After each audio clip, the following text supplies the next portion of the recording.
falar um tema de Freud também que ele muito falava, que significa resistência. O que é resistência na psicanálise e quais seus tipos? A resistência, junto a outros pilares da psicanálise, continua sendo cada vez mais considerada uma pedra angular da prática e da pesquisa analítica. Vamos entender o que é resistência, como ele se realiza no set psicanalítico. Isso é na relação entre analista e analisando. Freud utilizou a palavra em alemão Widerstande, que se traduz como resistência. Devido a inúmeras definições existentes, torna-se penitente uma definição das resistências recorrendo-se a Robinesco, o conjunto das reações de um analisando, cujas manifestações no contexto do tratamento criam obstáculos ao desenrolar da análise. Pode expor que a potência da resistência é proporcional ao quanto se caminha para o bom êxito do processo terapêutico da análise, pois ela atua mais forte quanto mais escava-se no lugar certo em busca de que está recalcado. A resistência na clínica psicanalítica, ela é resistência tenta sabotar a associação livre, regra fundamental do contrato analítico. Descamp, 2007, como muita propriedade, utiliza a seguinte metáfora: a resistência na evolução da análise deve ser vista como algo a ser direcionado, como segurar uma força e uma rédea, não exercendo um freio exagerado, nem deixando afrouxar demais. No necessário retorno a Freud, percebe que a questão das resistências por longo tempo, até o antes caso da senhora Elizabeth von Horn, fora tratada de modo apenas negativo, como uma barreira à análise e ao seu prosseguimento exitoso.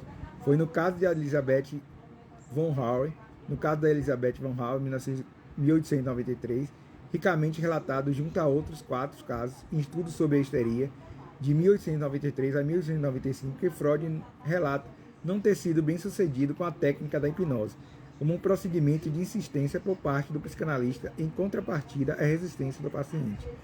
Também não surtiu o desejado efeito do método de pressão física sobre a testa da paciente. As observações de Freud, o próprio Freud, em 1895, relata o princípio, a técnica pareceu funcionar bem, fornecendo bastante conteúdo para a análise da paciente, porém em algumas situações parecia haver impedimentos de curso da natureza e eu não desconfiava na época. Em sua genialidade científica, a partir desse momento, Freud entende necessário considerar de extrema importância essa resistência da paciente para relatar suas lembranças. Assim sendo, inicia um detalhado, cuidadoso trabalho para perceber e anotar em detalhes no momento, no decorrer da análise em que esta resistência ocorria de forma acentuada. Tanto que Freud, à época, concluiu que a resistência é que ela havia repetidamente oferecido reprodução das cenas que atuaram de forma dramática correspondera, na verdade, a energia com que a representação incompatível fora expulsa de suas associações. Toda a culpa é do paciente. Por uma questão didática, costuma-se definir resistência como aquilo que interrompe o avanço da análise. Um pouco de estagnação em terapia ou até mesmo indas e vindas. A compreensível análise não é um processo linear. Não avança só na direção de um progresso. A estagnação em certos retrocessos pode ser entendidos com o tempo necessário para reelaborarmos certas ideias e vencermos certas resistências.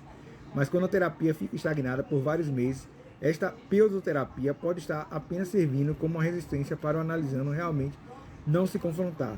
Até seria possível dizer que, se não há avanço na terapia psicanalítica, o paciente continua sua terapia indefinitivamente nesse lugar de conforto, sem confrontar a si mesmo, sem confrontar o analista. Isso seria também uma manifestação da resistência. Porém, generalizar como sendo o único motivo para a estagnação da análise não nos parece adequado, afinal, o analista não é dono da verdade. Existe resistência da parte do analisando o paciente, mas também do analista. Temos outros equivalentes, tais como a contratransferência, pode ser importante para a análise, quando não refletida pelo analista, torna-se uma forma com que o analista projeta no paciente suas próprias questões específicas, limitações conceituais ou preconceito do analista, principalmente quando ele não segue exercendo o tripé psicanalítico, teoria, estudando de forma contínua, supervisão, tendo seus casos acompanhados por psicanalista, supervisor mais experiente, e análise pessoal, fazendo sua própria análise com outro psicanalista. Falta de autocrítica do analista a não reconhecer que não tem condições pessoais ou técnicas para dar conta de determinados analisandos. O conceito de resistência. Desde os primórdios da psicanálise, quando for encarado unicamente como um obstáculo sabotador de acesso ao inconsciente até hoje, embora ainda tenha característica de dificultar o êxito do curso da análise, é naturalmente encarada como parte bem-vinda ao processo, pois, se bem avaliada, enfrentada e investigada, denota a realidade psíquica e a defesa do sujeito no enfrentamento do seu dia a dia. Nesse aspecto, Zimmer cita que a resistência do analisando é conceituada como um resultante de força dentro dele, que se opõe ao analista, aos processos de procedimento da análise, obstaculizando a livre associação de ideias e até o próprio desejo de mudar. Elucidando tanto mais completa nessa perspectiva, continua vigente o postulado de Anna Freud, que a análise da resistência não significa a análise das defesas do ego, ou seja, da permanente blindagem do caráter. A resistência, o site e o manejo clínico.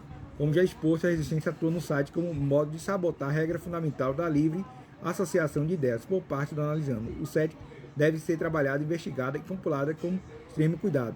Hoje pode-se considerar senso comum entre psicanalistas clínicos e didatas a conduta de não travar o embate direto das resistências, já que sendo um material que também inconsciente deve de alguma maneira ser aproveitada em busca do que está recalcado e resistência desencadeando. Scamp, 2007, muito bem, penitente, cita a resistência e vem sendo investida de grande carga, contra a tese em sua representação legítima. A segui-la, colocar um investigador disfarçado e empreita um suspeito. Essa seria uma proposta de técnica bem mais próxima do que hoje se entende como resistência. Então a resistência, como aquele já vem falando, os psicanalistas mais experientes e nós também, psicanalistas, é a resistência do paciente. Ele não quer aderir ao tratamento se ele não confia no analista. Então ele tem que confiar na parceria do analista para ele não ter essa resistência.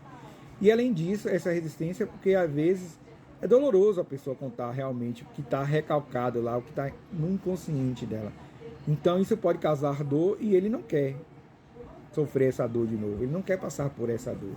Então ele prefere ficar mantido naquele conteúdo recalcado, né? E ele não quer que realmente saber que realmente ele pensa disso, que realmente ele pensa que o que está no inconsciente dele.